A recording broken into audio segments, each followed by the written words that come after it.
राजा चंद्रदेव और चंद्रभागा की पावन नवरात्र व्रत कथा। जम्मू के महाराज चंद्रदेव अपनी प्रजा में अत्यंत लोकप्रिय थे। वे बड़े ही धर्मात्मा और दानी राजा थे। उनके दरबार से कोई भी दीन दुखी खाली हाथ नहीं लौटता था। महल में सुख वैभव की कोई कमी नहीं थी, परंतु राजा और रानी एक गहरे दुख में डूबे रहते थे। उनके कोई संतान नहीं थी। एक बार राजा और रानी गंगा स्नान के लिए हरिद्वार गए। वहां उनकी भेंट महात्मा हंसदेव जी से हुई। महात्मा अंतर्यामी थे। उन्होंने देखते ही राजा का दुख भांप लिया। हे राजन, निराश न हो। यदि तुम विधि विधान से चंडी देवी का यज्ञ करो तो तुम्हें अवश्य ही संतान सुख प्राप्त होगा। राजा ने वापस लौटकर श्रद्धापूर्वक चंडी यज्ञ करवाया। मां की कृपा से अगले ही वर्ष उनके घर एक कन्या ने जन्म लिया, जिसका नाम चंद्रभागा रखा गया। उसके अगले वर्ष उन्हें एक पुत्र रत्न की प्राप्ति हुई, जिसका नाम चंद्रशील रखा गया। समय बीतता गया और चंद्रभागा युवा हुई। उसका विवाह महेशपुर के राजा शांताकार के साथ संपन्न हुआ। कुछ समय बाद जब पुत्र चंद्रशील के विवाह का अवसर आया, तब पुनः महात्मा हंसदेव जी का आगमन हुआ। महात्मा ने चंद्रभागा के ललाट माथे को देखकर एक अत्यंत दुखद भविष्यवाणी की। यह कन्या विवाह के 7वें दिन ही विधवा हो जाएगी।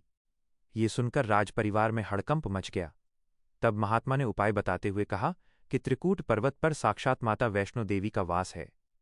यदि उनकी कृपा हो जाए तो काल को भी टाला जा सकता है। नियति का खेल देखिए। ठीक 7वें दिन एक वृक्ष की डाल गिरने से राजा शांताकार की मृत्यु हो गई। चारों ओर शोक की लहर दौड़ गई, परंतु चंद्रभागा ने हार नहीं मानी।